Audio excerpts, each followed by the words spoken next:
waxa halkan ka dhacaya way ka baxsan yihiin howlgal amni sugid ah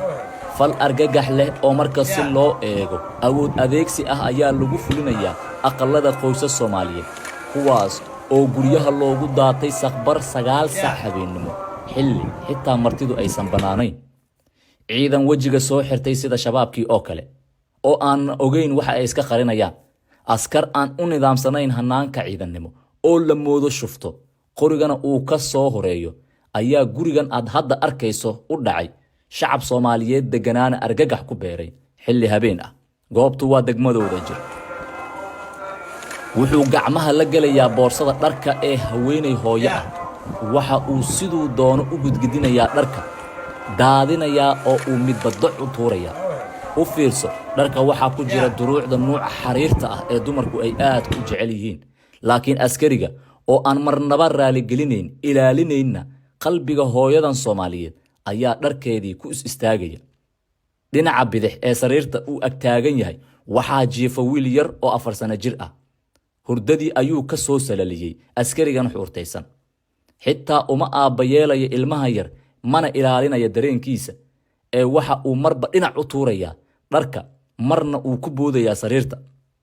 isaga oo iska dhigaya nin eryanaya koox burcad ah ficilkan bahalnimada ah ee loogu magac daray howlgal waxa kaliya ee aqalka sidan loo galay lagu soo qabtay waa caagad maran oo ah nooca biyaha caafiga lagu shubto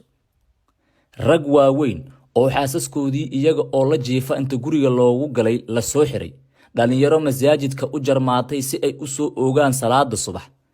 mid isdahayay u jarmaad sidii risaq aad ugu raadin lahayd awlaadaada iyo kuwo aan baqaan gaarin ayaa sida arigii oo kale halkan safaf dhaadheer la geliyay waxa isku dul sawiraya taliya Siciid Baryare iyo Yaasiin Ganay ciil iyo caloolyow ayaa laga akhrisan karaa wajiyada da'yartan labada dhinac ka ciilan iyaga oo aan dambi lagu qaban oo guryahoodii laga soo baxsaday xilli ay hurdeen ayaa la dul keenay warbaahin waxa lagu dul qabtay wax khudba u eg laakiin aan macna xambaarsanayn yara meeshan kugu haya qaara hoos ka dhahay balaadan xay hor istaajiyay laakiin aniga xumaan kuma hor istaagniye walaal yaan lagu gaadin dhibaato lagu geysane isbadbaadi oo balaayadan qoriga wata iyo tuugga nagu dhex jira annaga wax naga soo uskuma hadduu rabo fadlan ii sheeg aan kaa dhacshe kuma soo dirin anigu Yaasiin wuxuu jeedinayaa hadal u eg ku digasho waxa uu marba dhinac isha ula raacayaa kaamirada si uu u muujiyo xoogaa xaraga ah laakiin waxa uu dareemi la'yahay xanuunka ay leedahay adigoo dambi aan lahayn dambiile marka laga dhigo hadalkiisa qayb kamida oo aan dhageystay waxa aan dareemay ku digasho dadka meesha joogana waa igu dareen hadayba iga dareen badnayn waxa uga badbaadi kartaan oo aad u didaali kartaan inaad walaalayaalow iskaashataan la xiriirtaan ciidanka aad didaashaan intaan waxaa la isku soo kiin wacay soo dhammaan ma jiri karto qof oo airportka markii la galayo iskaan lama dhex maro horta ma aadeen dhibaato xay ku taala kuwa aadi karinaa jirta laakiin waxaad ogaataa kaas wuxuu sheegaa birta Soomaaliya annaga idin dhibi ma qof faylka idin geli ma arkinino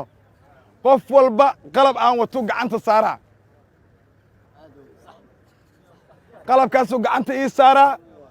isdhibi ma 3 kalar oo uu soo saara kalar walbana micnuu xambaarsan yahay ya kalarkaas hadduu ku soo qabto waxaad ogaa doontaa ha idhibin gaariga iska fuul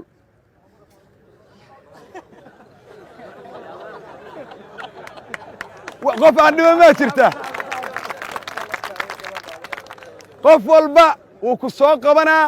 waqti ha isgelin